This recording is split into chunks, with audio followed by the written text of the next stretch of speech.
So this is a common question when someone buys our clutch cover. When they go to put it on, their chain sliders stick up and it won't let the chain rotate because it's pinching the chain on the sliders. And what happens is they put the bolts that hold the dogs in going with the nut on the backside. So when that happens, it spaces the chain slider away from the clutch cover. So what we recommend is to put the bolt going outward with the nut on the outside of the dogs, and that way you get a nice tight fit where the bolt is completely flush down to the aluminum.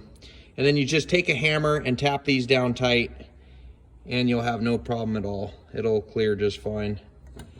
And the other thing, I'll try to put the phone down here so you guys can see, but how to line up your dog and the chain catcher all in one shot. So the way that I do it is I will put the inside dog on and secure these two bolts tight on the saw so everything's tight on the inside dog. And I will put the outside dog on with the chain roller.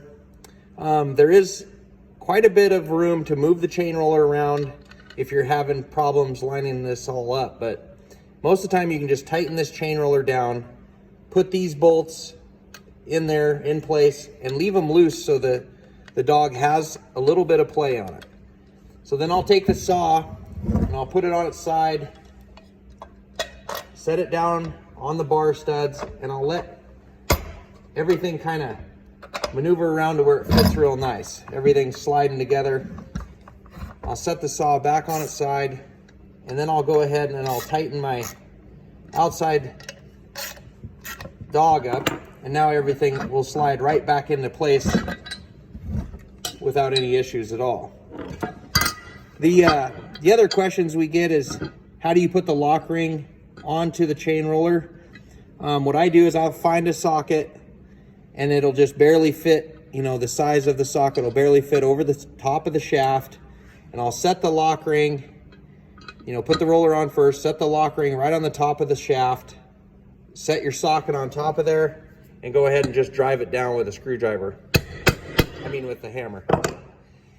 And that seats the lock ring nicely down on there to where your chain roller is snug. And you're ready to go.